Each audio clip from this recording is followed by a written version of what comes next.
Okay, dear children. Now we'll come to the next three classes. It's called the reptilia, which includes reptiles. So we know reptiles are creeping or they are crawling. We call it as creeping or crawling. Then they are terrestrial.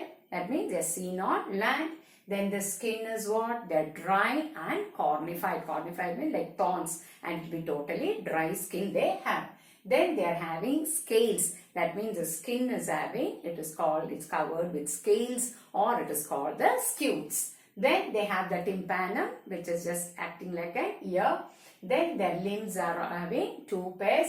Then the heart is 3-chamber. Then they have 4 in crocodile's. Heart is normally 3-chamber. In crocodile, it is having 4-chamber. Then it is again cold-blooded animal. That means poikilothermus. Then we know the snakes and the lizards, isn't it? What they do, they are shedding their scales. So you've seen in your garden, it's the skin, that is the snake removes its skin. You can see the complete skin removed even in a garden. That is what is called skin cast. Alright. So the lizards as well as snakes, they remove or they shed their scales. That is what we call it as a skin cast. So this is very important point which you must understand and study. Then the sexes here are separate, that is male and female. Then here fertilization is internal. And then direct, what they having? Direct development. Examples are the chelone, we have the testuda, that is the turtle tortoise. Then we have the chameleon, we have the calotis changing its color, we have the alligator. Then we have in the snakes the naja, a cobra. Then we have the bangaris, that is a crate. Then we have the vipera, which is a viper. Alright. So these are all examples of the which class? Reptilia. Alright. So reptilia comes under the tetrapoda. So these are the special characteristic features. The next class is called the aves. So aves normally generally includes birds. Alright. That is why they are called aves. Then the aves, what they have, you have seen all the, that is birds having feathers. They are completely feathery body. Then they are having what? You have seen the beak, you have seen the wings. Then the hind limbs are having the scales. That's the lower legs. They are having what? They are having the scales. Then that is used for walking, that is used for swimming, it is used for clasping on the tree branches. Clasping means holding on the tree branches for support. Then we have seen the bones are endoskeleton. That means the bones are internal or inside the body, internal. Then they are all having air cavities. You see the bones of the birds are all hollow. That is why it's called pneumatic. That is lot of air cavities. That is why it's able to fly. Otherwise, if it is heavy, now you try to fly. You cannot fly because your bones are very hard and they are very heavy. Whereas in case of birds, it is pneumatic, air cavities. It is actually hollow. That is why they are able to fly in the air. So that is what they have, lot of air cavities which is called pneumatic. Then the digestive tracts, they have additional 2 parts, that is a crop and the gizzard. Alright. So the digestive tracts, apart from the others, they are having 2 extra parts, that is a crop region and the gizzard region. Then they are homothermous. That means what? They are constant with the external temperature or the surroundings. Then respiration is by the lungs. Then here sexes are separate. Fertilization is inside the body and they have the direct development. Example is a corvus. We have the columba. We have the setacula, pavo, and we have the neophron. These are all examples for what? Examples for the aves. That is a corvus, the columba, setacula, pavo. Then we have the neophron. These are all examples for the birds or for the aves. Aves are nothing but birds. Then the last class is called the mammalia. So we all come under mammals. So mammalia, we know mammalia can live in different habitats, isn't it? So you can see them in polar ice caps. You can see the mammals in deserts. You can see them in mountains. You can see them in forests. You can see them in dark caves. So they are seen in different places. That is a different habitats where that's a dwelling place of an organism.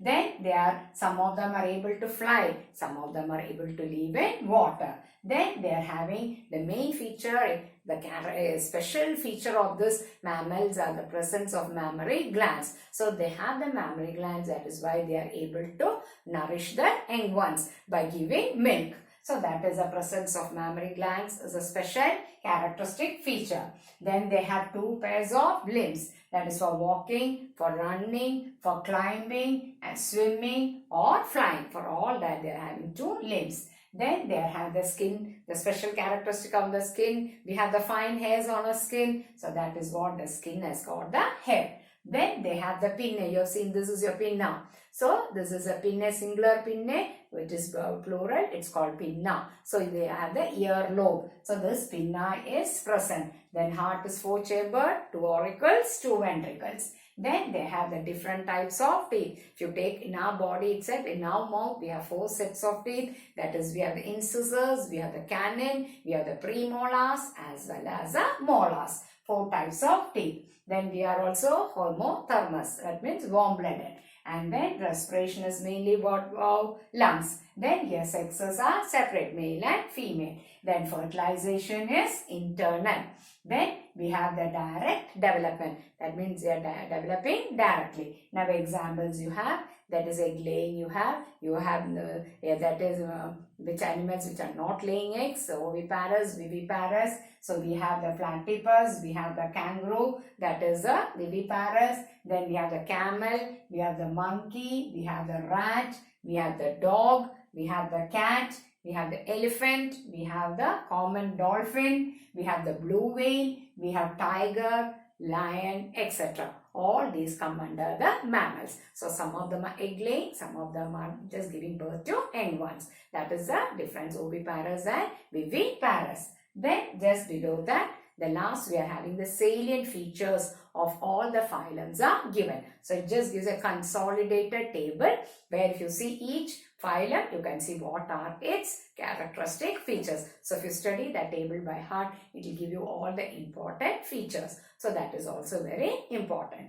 So we are coming to the end of the second chapter, that is the animal kingdom. Alright, so in this chapter, we have studied about a lot of terms. We have come across a lot of words. So you have to study the spellings then and there. So don't accumulate or don't keep it for tomorrow, because when it comes towards the end, all subjects together will become an overload. Then it will become very difficult. And then we being the students, so you are the students of biology. So naturally your core subject is biology. So you have to score high marks in botany and zoology, because you have opted biology itself because of your liking, isn't it? So naturally your core subject means your main subject. So you have to score full marks in the main subject. So if you have to score full marks in the 22 chapters of botany and zoology, you have to be thorough with the words, terms and all the characteristic features. Alright, so we'll be repeating. So now we'll be doing this. Again, we'll repeat this in the Google Meet. Then after we finish our portions,